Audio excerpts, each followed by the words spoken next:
for a while, engaged in another one of my passions, writing. And so I thought I'll try to get back my sojo by doing a very simple project, one which everyone else seems to be doing in these times, and that is making masks. So I have here a pattern, two rather, one for an adult, the larger one, and one for a child. The adult size, it's really a hexagon shape, and roughly 10 3/4 inches, that's the length here, and 7 1/4 inches the width. And then you cut off the edges from here to the end at right angles, about 2 inches roughly. So that is the adult size and the child size pattern. Now I found this by way of a tutorial done by another YouTuber, so I'll link the pattern and tutorial video in the description box below. So we're gonna get started on this. I have a simple black cotton fabric. I was hoping for a printed one, but at the moment in my stash is just this black alone. So that's okay, it's a neutral color, so I'll work with this. And so let's get started. Okay, so don't have weight, so just pinned at the top and the bottom. Alright, so I'm just gonna cut around this now, having pinned it to the fabric. Here's the other one beside it, and we're gonna cut out the fabric now. So the two sizes are cut out. This is the larger one, the smaller one here, and it's 2 pieces of material, so it's 2 sizes, 2 cutouts for each size. Trying to find it right. See, so there are 2 here. Alright, so what we're going to do now, it's time to stitch, and we will be stitching right sides together all along the perimeter of this mask, right, all along. And when we come to one of the sides, we're going to leave an opening which will allow us to turn it out. Alright, so I have a little chalk mark for where I'm going to stop to guide me, and now I'm going to start stitching.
is a cherry red, about 1/4 inch seam allowance all around.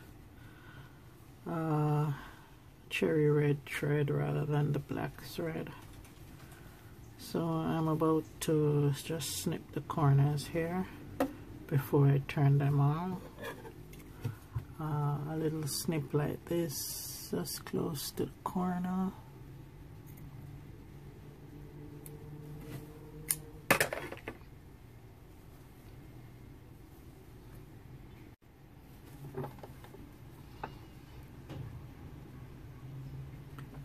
Doing the same for the child's one.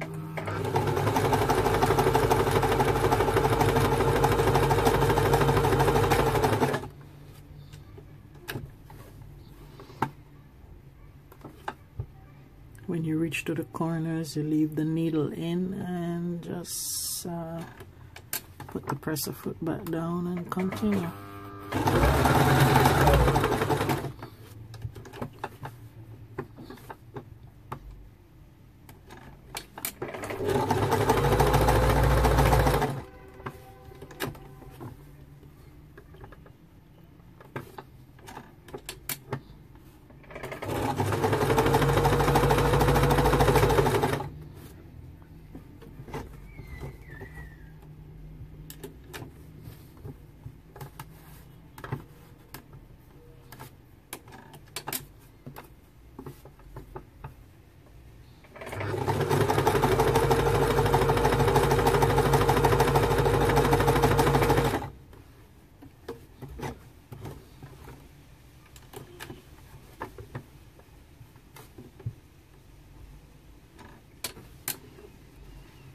The straight stitching is one of the easiest stitches.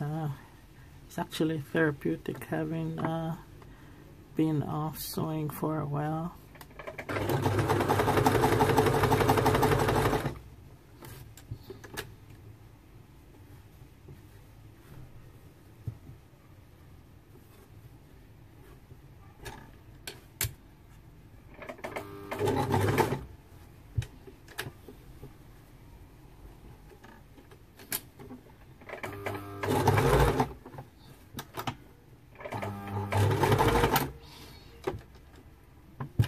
Okay, we're finished.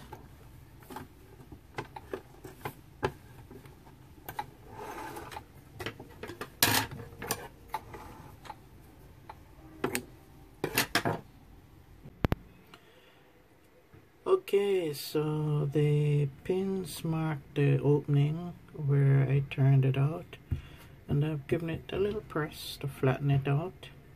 And what I'm going to do now is close up the opening for both, and top stitch right at the top here and right at the bottom. If you want, you could go all the way around, but I'll just be doing the top and the bottom only.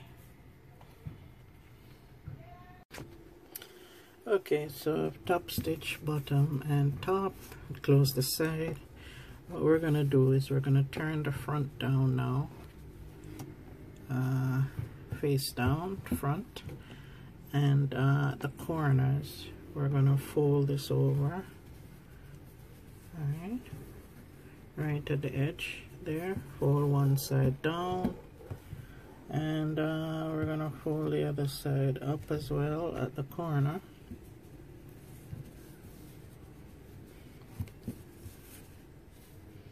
Make sure we get that even out. Snip the loose threads.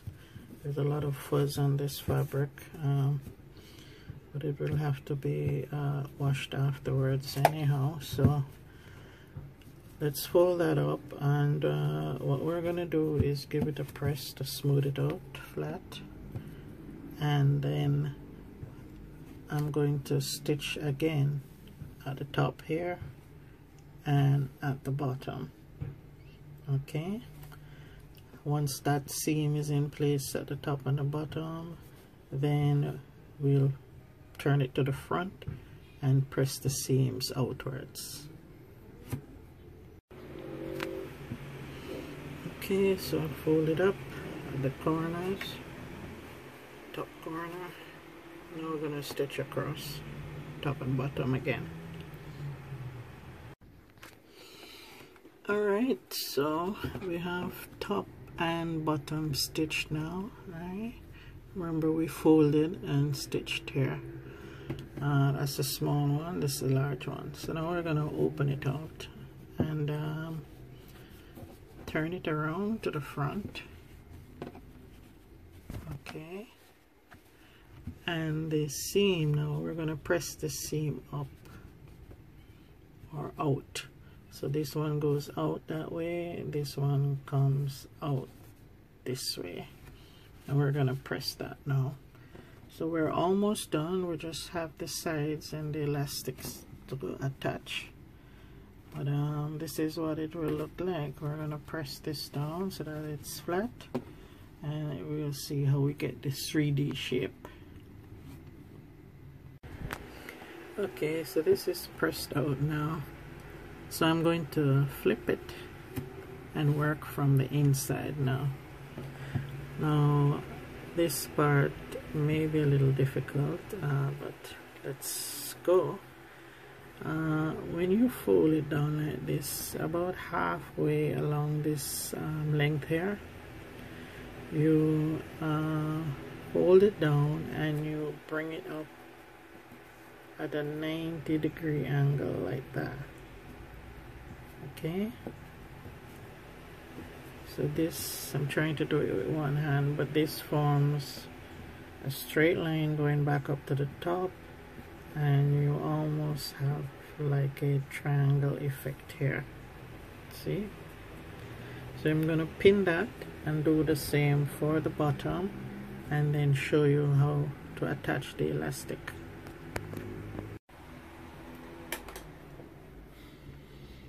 Okay, so in folding it up at the 90-degree angle, what we have here, it's almost as close as possible you can. You should get a straight line coming down here.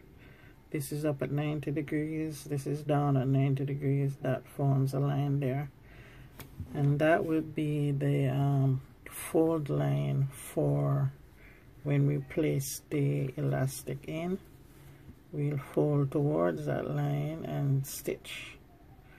Alright, so I'm trying to demonstrate again how it is. It's not all that tricky, but as you turn it over, you will see that's how you get the actual 3D effect here at the top and the bottom. Alright, so it's just a matter of folding this as a 90-degree angle as straight as you can, and this part will form the casing here for the elastic. And then I'm going to do that to the other side and sew down. Okay, so there's a 10.5-inch elastic here. You just really put it across here and fold in the casing, and you have to make sure that the fold covers the straight line that you had pinned there, like that. Alright, so that once you stitch along here, you'll get the edge of where you had folded and tucked in here. So I've done the other side already, folded it over and pin along where I'm going to stitch. And we're basically done, because once we have stitched both ends, you will affix the elastic together here with a little zigzag stitch to hold it, and then you can pull it along in the casing so that this gets hidden behind the casing itself. So that's what I'm gonna do now. Alright, so the casing is done. See, I've stitched across the casing here with the elastic still in. Make sure the elastic is not twisted and you don't catch the elastic in the stitching, and you secure the ends, you know, with a reverse stitch at when you start, and the reverse stitch here. So now we have that. I'm just going to fold this and stitch together the elastic ends, and we will be done. Okay, this is what it looks like folded, so I'm about to put it on and show you, because we're all finished. Bye.